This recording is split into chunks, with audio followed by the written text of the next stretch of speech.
মেয়েদের শত্রু হলো দুটো। কটা কটা কটা?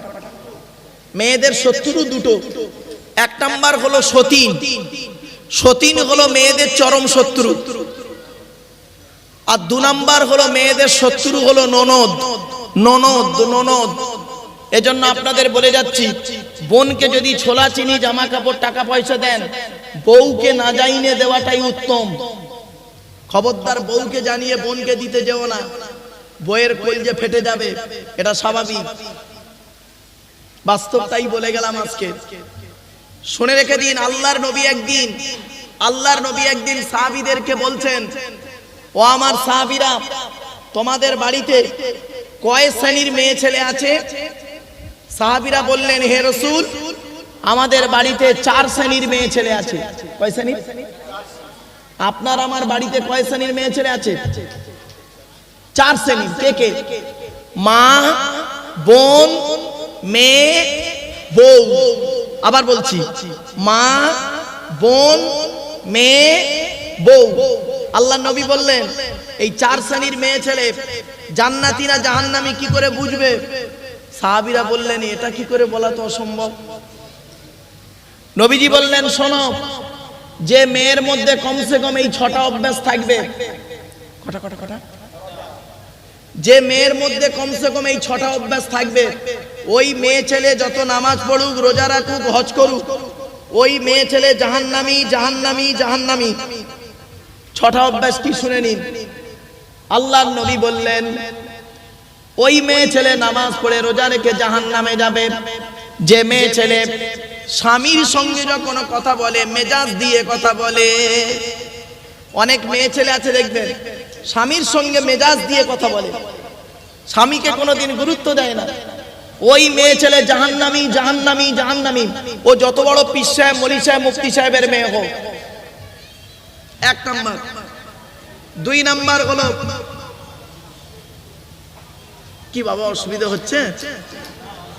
ও বাবা একটু আগে আগে আসেন না, হয়ে এসছে আর কয়েক মিনিট তো।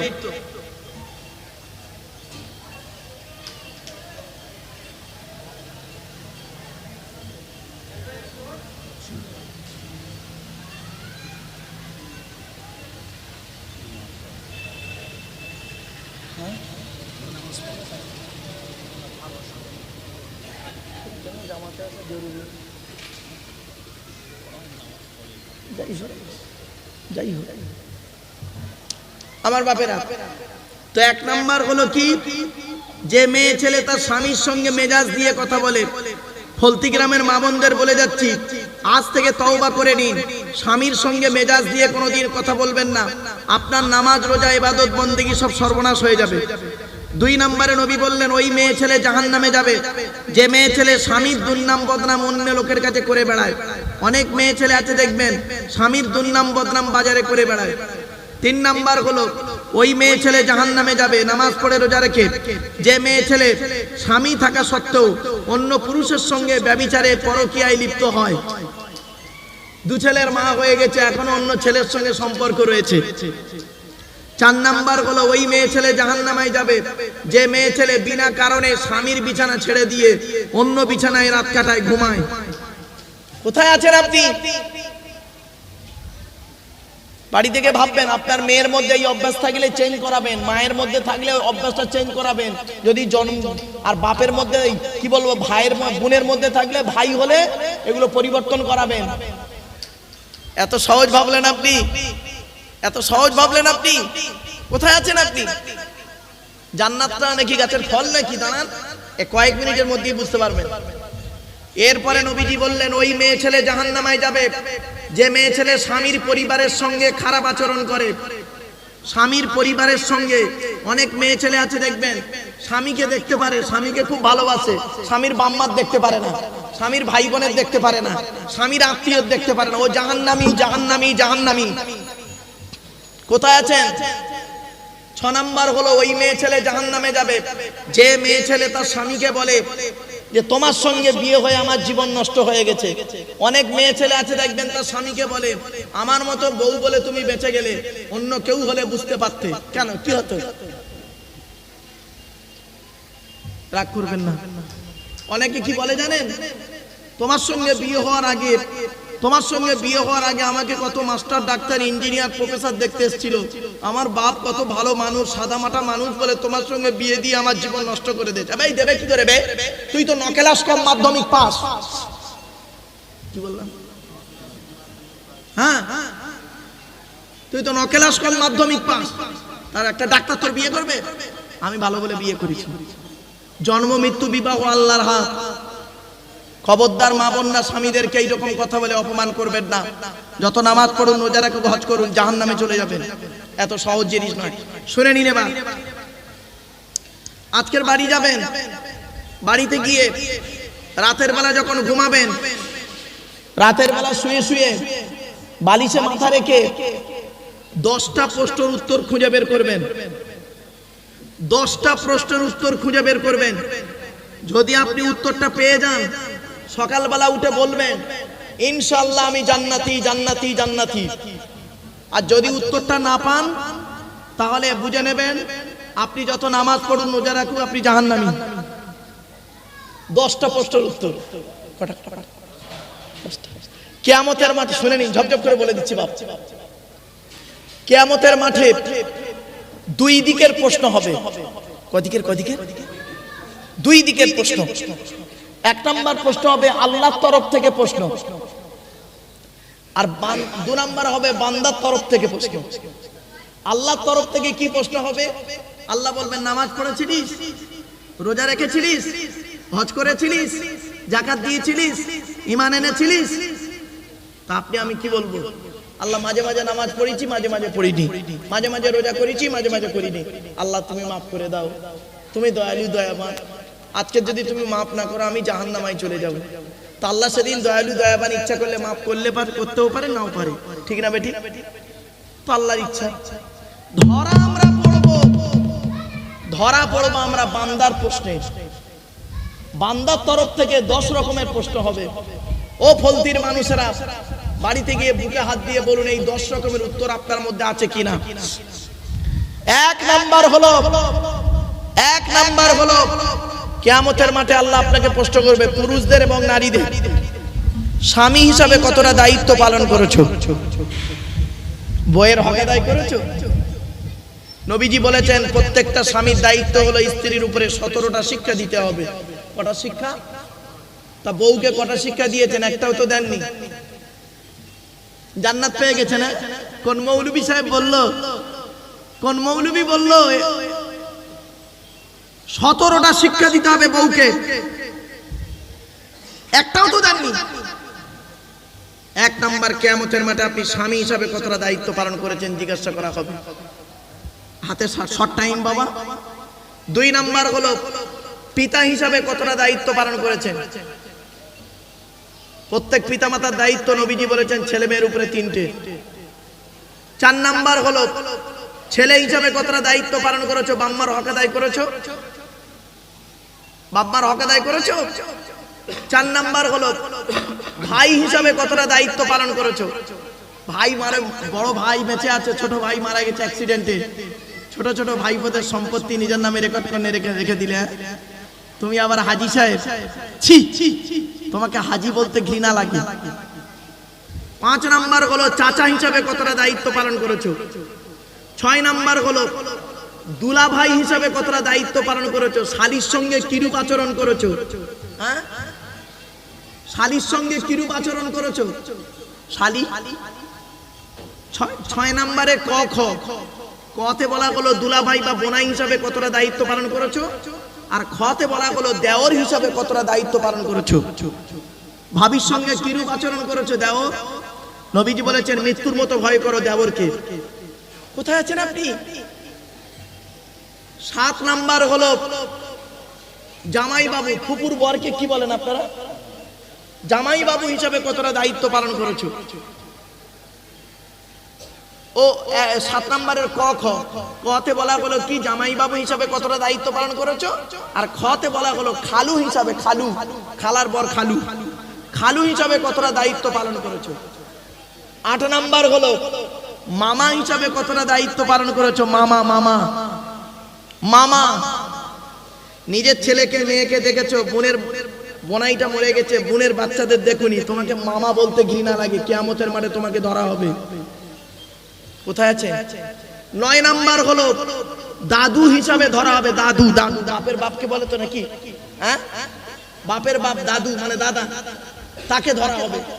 বাপের 4টে ছেলে, বড় ছেলেটা পয়সা দেয় বলে বড় ছেলেকে বিস্কুট কিনে দিয়েছো, আর ছোট ছেলেটা টোটো চালায়, গরিব, কিছু দিতে পারে না বলে তার ছেলেকে তুমি একটা লজেন কিনে দাওনি। তুমি আবার দাদু, তুমি মসজিদে এসে নামাজ পড়ো, হ্যাঁ? তোমার দাড়ি আছে, কবরে ঢোকো, কবরে ঢোকো, আদা রসুন বেটে ঢোকো, কবরে ঢোকো। হারামখোর কোথাকারে, বিয়াদব, চিজ, নাচিজ, নালায়েক। 10 নাম্বার হলো নানা হিসাবে কতটা দায়িত্ব পালন করেছো। 4টে মেয়ে, বড় মেয়েটা, বড় জামাইটা চাকরি করে, বড় মেয়ের ছেলেকে খুব আদর করে নানা, আর মেজো মেয়েটা গরিব, মেজো জামাইটা টোটো চালায়, বেচারা গরিব মানুষ। তার নাতিদের দেখ, তার ছেলে মেয়ের দেখো না তুমি, তুমি নানা, তুমি নানা। তোমাকে নানা বলতে ঘৃণা লাগে, তোমার নামাজ, রোজা, ইবাদত কবুল হবে না। বাড়ি থেকে ভাববেন, বাবা এ ওয়াজ করার লোকের অভাব আর এ ওয়াজ শোনার লোকের অভাব, ঠিক না বেঠি? এখন তো ওয়াজ হয়, দিন জানের মা দিল 6টা আন্ডা, আল্লাহ তার কবরে করো জান ঠান্ডা, এরা বলে সুবহানাল্লাহ, ওইদা বলে সুবহানাল্লাহ। চলেন এতক্ষণ ওয়াজ করলাম বাবা, এবারে শেষের দিকে নিয়ে যাব।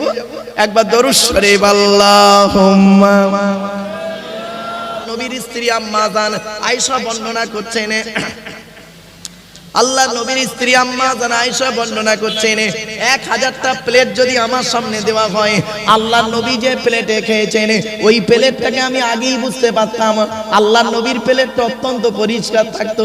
ও নবীর উম্মতেরাম, আপনি সত্যিকারের যদি মুসলমান হয়ে থাকেন, আজকের বাড়িতে গিয়ে খাবারটা খাবেন যে প্লেটে, ওই প্লেটটাকে ভালো করে চেটে খাবেন। চেটে তো খান না, হুজুর নিজেই চেটে খায়নি, হুজুরের মধ্যে নবীর সুন্নতটা নেই, তা মুরিদরা কি করবে? পীর সাহেব নিজেই তো চেটে খায়, তা পীরের মুরিদ কতটা ভালো হবে? আমার বাপেরা, নবীজি বলেছেন আঙুলটাকে ভালো করে চাটবে। আঙুল চাটা হলো সুন্নাত, বাসনটাকে ভালো করে চেটে খাওয়া সুন্নাত। এরপরে নবীজি বললেন খাওয়া কতটা পরিমাণ খাবে। লোকের বাড়ি খেতে গেছো বলে পেট ভর্তি করে খাবে না, নবী বললেন পেটটাকে 3টে ভাগে ভাগ করবে। 1 নাম্বার হলো কি, প্রথম ভাগটা খাবার দিয়ে ভর্তি করবে, দ্বিতীয় ভাগটা পানি দিয়ে ভর্তি করবে, তৃতীয় ভাগটা ফুল ফাঁকা রাখবে, হজমের উপকার হবে। আপনি পেয়েছেন বলে খুব খেয়ে ফেললেন না। এজন্য অনুরোধ করে আপনাদের বলে যাচ্ছি, এই নবীর সুন্নাত গুলোকে আপনি বাস্তবায়ন করুন। আরে নবী দিবস করছেন, নবী নবী নবী নবী করে চিৎকার করছেন, নবীর কি সুন্নত আপনার মধ্যে আছে? আপনি নবীর শানে খুব গজল বলছেন, নবীর শানে খুব মহব্বত দেখাচ্ছেন, কাজে কি করেছেন নবী? নবীর সুন্নাত আপনার মধ্যে কটা আছে? সেইটাই হলো দেখার বিষয়। আজ শুনে যান, আপনাদের কাছে বলে যাচ্ছি, আজকের বাড়িতে গিয়ে যে খাবারটা আপনিও খেয়েছেন, আর 1500 বছর আগে নবীও সেই খাবারটা খেয়েছে, ঠিক না বেঠিক? আচ্ছা, আপনারা ভাত খাননি আর নবী ভাত খায়নি? আপনারা রুটি খাননি? বলুন না, নবী রুটি খাননি? আপনি মধু খাননি? নবী মধু খাননি? তাহলে আপনি যে খাবার খেয়েছেন সে খাবারটাও নবীও খেয়েছেন। নবীর খাবারটা ইবাদত হলো, আর আপনার খাবারটা ইবাদত হলো না। কেন? কেন ইবাদত হলো না? আজ আপনাদের বলে যাচ্ছি, বাড়িতে গিয়ে যখন এই খাবারগুলো খাবেন, নবী যে খাবার খেয়েছেন আপনি সেই খাবার যখন খাবেন, মনে মনে একটাই নিয়ত করবেন। একটাই নিয়ত করলে ইবাদত হয়ে যাবে। আল্লাহর নবী এই খাবারটা খেয়েছেন তাই আমি খাচ্ছি, আল্লাহর নবী এই খাবারটা খেয়েছেন তাই আমি খাচ্ছি, আল্লাহ রাসূল এই খাবারটা খেয়েছেন তাই আমি খাচ্ছি। ইবাদত বলে গণ্য হবে, নবীর সুন্নতটা আদায় হয়ে যাবে। এবার আসছে আল্লাহ নবীর প্রিয় খাবারগুলো কি কি, একটু শুনে নিন। আজ বাড়িতে গিয়ে ওই খাবার যখন খাবেন, মনে মনে আমল করবেন। কি কি? 1 নাম্বার, নবীজি কি খাবারটা খেতেন শুনে নিন। 1 নাম্বার নবীর প্রিয় খাবারের নাম হলো কি জানেন? স্বচ্ছ পানি, কি বললাম বাবা, স্বচ্ছ পানি খেতে নবী পান করতে ভালোবাসতেন। আপনি যখন মিনারেল ওয়াটার পানি পান করছেন, মনে মনে কেন একটু বললেন না আল্লাহর নবী স্বচ্ছ পানি পান করতে ভালোবাসতেন, তাই আমি এই পানিটা পান করছি, বিসমিল্লাহ বলে পান করলেন, ইবাদত বলে গণ্য হবে, নবীর সুন্নতটা আদায় হয়ে যাবে। আল্লাহর নবী প্রিয় খাবারের নাম হলো কি জানেন? মধু। মধু। আপনি যখন মধু পান করবেন, মনে মনে বলবেন বিসমিল্লাহ বলে পান করবেন, আর মনে মনে বলবেন আল্লাহর নবী পান করেছেন তাই আমি পান করছি, ইবাদত বলে গণ্য হবে, সুন্নতটা আদায় হবে। আপনি যখন দুধ খাবেন, দুধ নবীর প্রিয় খাবার ছিল দুধ, দুধ যখন খাবেন আপনি মনে মনে বলবেন সেম। খেজুর যখন খাবেন মনে মনে বলবেন। আর নবীর দুটো গোস্ত খেতে ভালোবাসতেন, বকরির পাঁজরের গোস্ত খেতে ভালোবাসতেন, আর মোরগের গোস্ত খেতে ভালোবাসতেন। নবী দুটো ফল খেতে ভালোবাসতেন, একটা ফলের নাম হলো বাতিকুল আহমার, তরমুজ। তরমুজ খেতে নবী ভালোবাসতেন। আপনার তো রোজার মাঝে খুব তরমুজ পান খান, ঠিক না বেটি?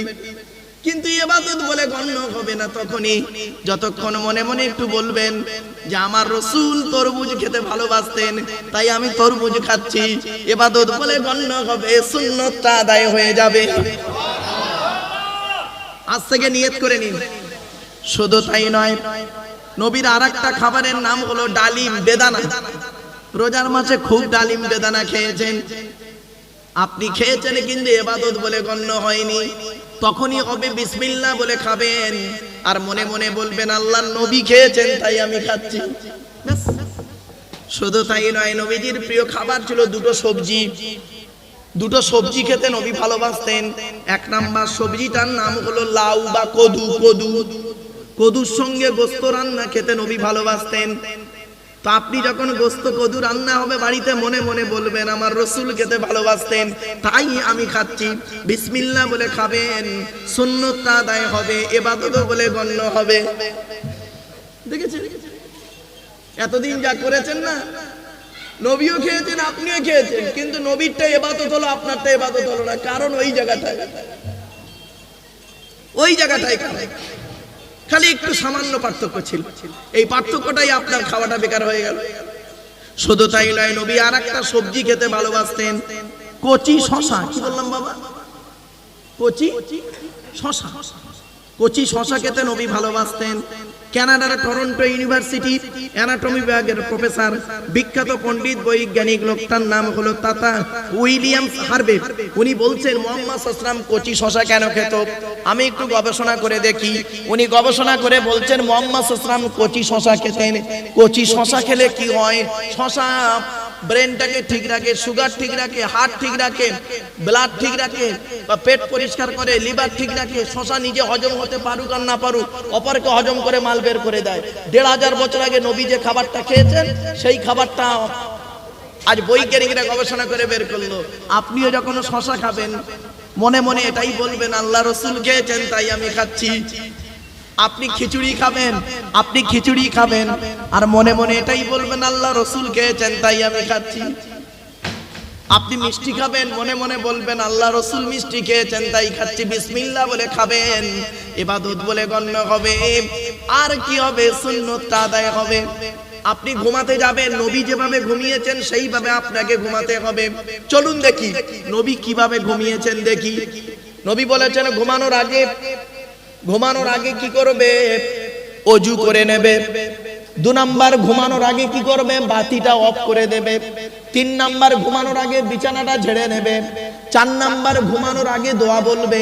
৫ নাম্বার, ডান হাতটা ডান চোয়ালিতে রাখবে, ডান কাত ফিরে ঘুমাবে। ৬ নাম্বার হলো কি? বেটা ছেলেদের বিনা কারণে উপুড় হয়ে শোয়া নিষেধ আছে, মেয়েদের বিনা কারণে চিত হয়ে শোয়া নিষেধ আছে। কোথায় আছে?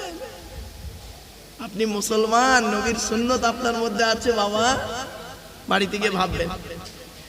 বেটা ছেলেদের বিনা কারণে উপুড় হয়ে শোয়া নিষেধ, আর মেয়েদের বিনা কারণে চিত হয়ে শোয়া নিষেধ। কোথায় আছেন? আরো আসুন কয়েকটা কথা বলি, হাতে টাইম আছে। একবার দরুদ শরীফ আল্লাহুম্মা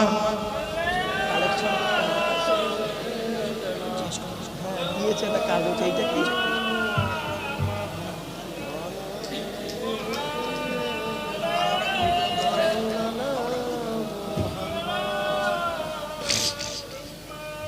শোনেন, এই দরুদ শরীফটা কেন পড়াচ্ছি জানেন? ভাববেন না যে নবী মারুফ সাহেব ভুলে গেছে বলে দরুদ শরীফ পড়াচ্ছে, না না না। আল্লাহর নবী বলেছেন, মান সাল্লা আলাইকা ওয়াহিদাতান সাল্লাল্লাহু আলাইহি আশরাম, যে ব্যক্তি আমার উপরে একবার দরুদ শরীফ পড়বে নামায় আমলনামায় 10টা নেকি লিখে দেবে। কেন দরুদ শরীফ বারে বারে পড়াচ্ছি? আল্লাহর নবী বলেছেন, মান সাল্লা আলাইকা আশরান ফি আউয়ালিন নাহারি ওয়া আশরান ফি আখিরিন নাহারি নালাতহু শাফাতি ইয়াউমাল কিয়ামাহ। আল্লাহর নবী বলেন, যে ব্যক্তি দিনের শুরুতে আমার উপরে 10 বার দরুদ শরীফ পাঠ করবে, দিনের শেষে আমার উপরে 10 বার দরুদ শরীফ পাঠ করবে, ওই ব্যক্তির শাফাত সুপারিশ আমি মুহাম্মদ সাল্লাল্লাহু আলাইহি ওয়াসাল্লাম কিয়ামতের মাঠে আল্লাহ খুবই নিকটবর্তী করে দেবে। শুধু তাই নয়, শুনে রেখে দিন, আল্লাহর নবী বলেছেন, যে মজলিসে নবীর উপরে দরুদ পাঠ করা হলো না, ওই মজলিসে কোনো বরকত আল্লাহ দেবে না। আর যে মজলিসে আল্লাহর নবীর উপরে দরুদ পাঠ করা হলো, ওই মজলিসে আল্লাহর রহমতে ভরপুর হয়ে গেল। আমার বাপেরা, এজন্য এই দরুদ শরীফ আমি কমসে কম যতক্ষণ আলোচনা করি 10 বার যেন দরুদ শরীফটা পড়া হয়। একবার উচ্চ আওয়াজে দরুদ আল্লাহুম্মা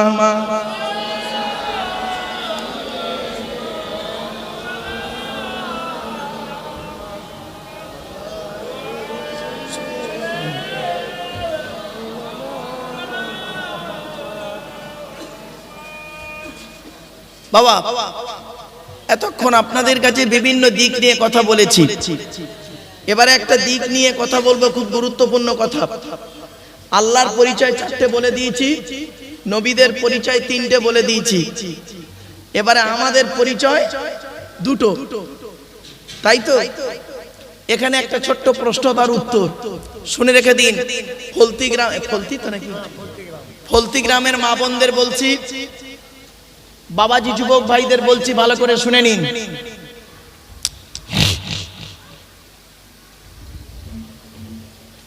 আল্লাহর নবীর ছোট কন্যা মা ফাতেমাকে নবীজি হযরত আলী রাদিয়াল্লাহু তাআলা আনহুর সঙ্গে বিবাহ দিয়েছিলেন, ঠিক না বেঠিক? আচ্ছা, হযরত আলী রাদিয়াল্লাহু তাআলা আনহুকে জামাই করতে গেলেন কেন নবীজি? আরবে খুব ছেলের অভাব ছিল না? হযরত আলী রাদিয়াল্লাহু তাআলা আনহু কোটিপতি ছিলেন, তাহলে জামাই করতে গেলেন কেন? শুনুন, অনেকগুলো কারণ আছে, তার মধ্যে একটা 2টো কারণ বলছি, আর এখান থেকে শিক্ষা নিন। হযরত আলীর মধ্যে আল্লাহ পাক অনেকগুলো গুণ দান করেছিলেন। আজকের আমি এখানে আপনাদের কাছে 2টো গুণ বলছি, এখান থেকে শিক্ষা নিয়ে নিন। কি শিক্ষা নেবেন? আপনার বাড়িতে ছেলে আছে, আপনার বাড়িতে মেয়ে আছে, কোন ছেলেকে জামাই করবেন? একলা বাপের একটা ছেলে দেখে খালি ছুটবেন জামাই করতে? সব একলা বাপের একটা ছেলে সমান নয়। কোন মেয়েকে বৌমা করবেন? সাদা চামড়া দেখে খালি ছুটবেন? সব সাদা চামড়ার মেয়ে ভালো নাই গো বাবা, চলেন।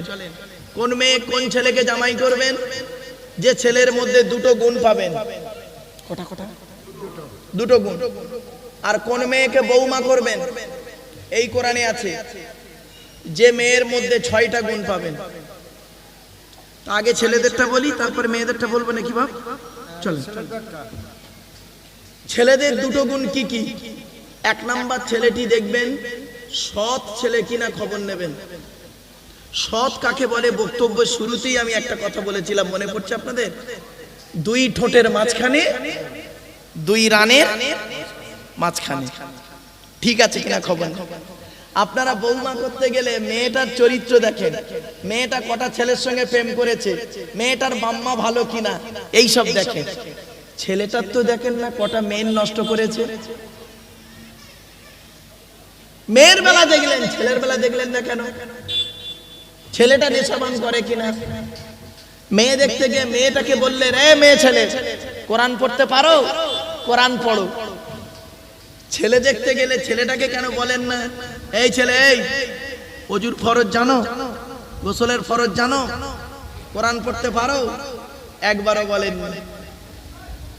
তাহলে যারা বিয়ের দেখাশোনা করেছেন কত বড় ভুল করেছেন। কবরে ঢুকুন, কিয়ামতের মাঠে আপনাদের সঙ্গে দেখা হবে। আজকের বলে গেলাম। এরপরে আসছি, কোন ছেলেকে জামাই করবেন? যে ছেলের মধ্যে দুটো গুণ পাবেন। এক নাম্বার, ছেলেটি সৎ ছেলে কিনা খবর নেবেন। দুই নাম্বার, ছেলেটি কর্মী কিনা খবর নেবেন। কর্মী ভাষাটা বুঝে? কর্মী মানে পরিশ্রম করে, কুড়ে নয়, বাপের হোটেলে খায় এমন ছেলে নয়, পরিশ্রম করে। কোন মেয়েকে বৌমা করবেন? এই কোরআনে আছে, শুনে নিন। যে মেয়ের মধ্যে কটা গুণ বলেছি বাবা? ছটা। মুসলিমাতিন, মুমিনাতিন, কানিতাতিন, তাইবাতিন, আবিদাতিন, সাইহাতিন, সাইয়্যিবাতিন ওয়া আবকারা। 28 নম্বর পারার 19 নম্বর পৃষ্ঠার 11 নম্বর লাইন, সূরার নাম সূরা তাহরিমের 5 নম্বর আয়াত। এক নাম্বার দেখবেন মেয়েটি মুসলমান কিনা খবর নেবেন। দুই নাম্বার, মেয়েটি বিশ্বাসী মেয়ে কিনা খবর নেবেন। তিন নাম্বার হলো কানিতাতিন, আনুগত্যশীলা মেয়ে কিনা খবর নেবেন। দূর থেকে খবর নিয়ে দেখবেন মেয়েটি ওর বাপ আর মাকে ভক্তি শ্রদ্ধা করে কিনা খবর নেবেন। দূর থেকে খবর নিয়ে সঠিক তথ্য যদি পেয়ে যান মেয়েটি ওর বাপ আর মাকে ভক্তি শ্রদ্ধা করে না, ও যত সুন্দরী মেয়ে হোক, যত কোটিপতি ঘরের মেয়ে হোক, আর যত বড় পীর সাহেব মনি সাহেবের মেয়ে হোক, খবরদার ওই মেয়েকে জীবনে কোনোদিন বৌমা করবেন না। ও ওর নিজের বাম্মাকে ভক্তি শ্রদ্ধা করে না, তোমার বাম্মার পাতে সহজে এক থালা ভাত দিতে চাইবে না। বেশিরভাগ মেয়ের সংসার নষ্ট হয় মেয়ের মায়ের কান ভাঙানিতে, ঠিক না বেটি? বেশিরভাগ মেয়ের সংসার নষ্ট হয় মেয়ের মায়ের কান ভাঙানিতে। এই মেয়ের মায়েদের বলে যাচ্ছি, ফলতি গ্রামের মেয়ের মায়েদের বলে যাচ্ছি, ও মেয়ের মায়েরা জীবনে কোনোদিন ছেলের মায়ের সঙ্গে কোনোদিন টেক্কা দিতে যেও না। কি জিনিস তুমি পাঠিয়েছো, 10 মাস 10 দিন পেটে ধরেছো, 2.5 বছর দুধ পান করিয়েছো, আর 18 বছর জিনিসটাকে ভালো করে লালন পালন করেছো। কি জিনিস তোমার ডাইস থেকে বেরিয়েছে তুমি ভালো জানো, আর কি জিনিস পাঠিয়েছো তুমি খুব ভালো জানো। ওই মেয়ের কথা শুনে খালি থানায় বধূ নির্যাতন কেস করতে ছুটো না। কিছু বুঝতে পারছেন আমার ওয়াজ? যে মেয়ের মা যত বেশি চালাক, যে মেয়ের মা যত বেশি চালাক, ওই মেয়ের কপালে তত তাড়াতাড়ি তলাক। বাস্তব বললাম। যে মেয়ে দেখবেন বিয়ের পরে, যে মেয়ে দেখবেন বিয়ের পরে স্বামীর কথার গুরুত্ব না দিয়ে ওর বাম্মার কথায় ওঠে বসে, ওই মেয়ের সংসার হলো জাহান্নাম, নরক নরক নরক। অনেক মেয়ে ছেলে আছে দেখবেন স্বামীর কথার গুরুত্ব নেই, ওর বাম্মা যেটা বলে সেটাই করে, ওঠে আর বসে। ও মেয়ে ভালো মেয়ে নয়, ও ভালো জাতের মেয়ে নয়, খবরদার বুঝে নেবেন। এর জন্য দায়ী কিন্তু মেয়েটা নয়, ডাইসটা দায়ী, ডাইস। বুঝতে পারছেন? ডাইসটা যদি ভালো হয়, ও ডাইস থেকে যে মালটা বেরোবে ভালোই বেরোবে, আর ডাইসটা যদি খারাপ হয়, ও ডাইস থেকে যে মালটা বেরোবে খারাপই বেরোবে। ডাইসটা হলো বাপ আর মা। পেটে দিলে, পেটে ধরলে মা হওয়া যায় না, আর জন্ম দিলে বাপ হওয়া যায় না। মাম্মা হতে গেলে অনেক দায়িত্ব আছে। চলুন একটু দেখে নি, একটু ধৈর্যের পরিচয় দিন বাবা, নিজেরাই বুঝতে পারবেন কোথায় ওয়াজটা হচ্ছে আজ।